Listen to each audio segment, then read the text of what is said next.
भाजप नेते हर्षवर्धन पाटलांनी शरद पवारांची भेट घेतलेली आहे। इंदापूर विधानसभा मतदारसंघातून उमेदवारीबाबत दोघांमध्ये चर्चा झाली आहे। हर्षवर्धन पाटील यांची कन्या अंकिता पाटील यांच्या स्टेटसला तुतारीचा फोटो आहे। त्यामुळे हर्षवर्धन पाटलांनी हाती तुतारी घेतल्याची राजकीय वर्तुळामध्ये चर्चा सुरू झाली आहे। दरम्यान उद्या सकाळी 10 वाजता हर्षवर्धन पाटील पत्रकार परिषद घेऊन त्यांची भूमिकाही जाहीर करणार आहेत।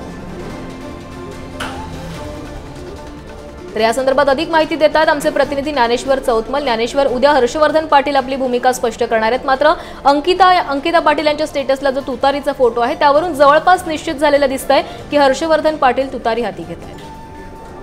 बरोबर आहे। पश्चिम महाराष्ट्रातलं भाजपचं नेतृत्व म्हणून हर्षवर्धन पाटील यांच्याकडे पाहिलं जातं आणि हर्षवर्धन पाटील यांचं तुतारीमध्ये अर्थात शरद पवारांच्या राष्ट्रवादीमध्ये पक्षप्रवेश करण्याचं ठरलेलं आहे।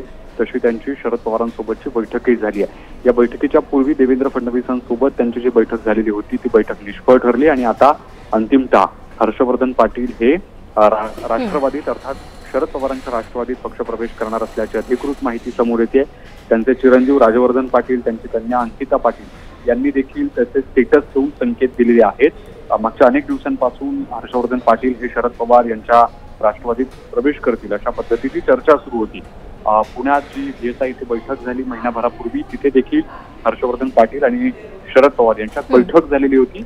अगदी आता काही वेळापूर्वी मुंबईमध्ये शरद पवारांसोबत देखील बैठक झालेली आहे आणि या सगळ्या बैठकांनंतर उद्या साधारण 10 वाजता इंदापुरात हर्षवर्धन पाटील हे राष्ट्रवादीत पक्षप्रवेश करणार असल्याचं जाहीर करणार असल्याची माहिती आहे। मोबाईल स्टेटसवरून चर्चा तर सुरू झालेली आहे, मात्र दुसरीकडे अधिकृत जी माहिती मिळते त्यामध्ये देखील हर्षवर्धन पाटील यांनी तुतारीमध्ये प्रवेश करणार असल्याचं सांगितलेलं आहे। नक्कीच ज्ञानेश्वर, तर हर्षवर्धन पाटील यांच्या निर्णयानं इंदापुरातली राजकीय समीकरणं बदलताना दिसणार आहेत। धन्यवाद तुम्ही दिलेल्या सविस्तर माहितीसाठी।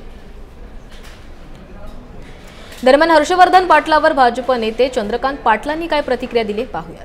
राजकारणामध्ये निवडणूक लढवण्याची महत्वाकांक्षा हा जर आपली नाती आपलं ध्येय याच्यावर गेला विषय तर त्या माणसाने तो निर्णय करणं हे स्वाभाविक असतं। भारतीय जनता पार्टीत आम्ही असे वाढलो की बा आपल्याला अन्याय झाला, आपल्याला तिकीट नाही मिळालं, आपल्याला मंत्रिपद नाही मिळालं, आपल्याला बाजूला टाकलं तरी मूळ पक्ष नाही सोडायचा।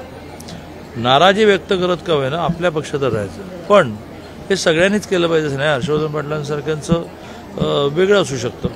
आता ही माहिती तुमच्याकडून कळते, गेले महिनाभर कळते।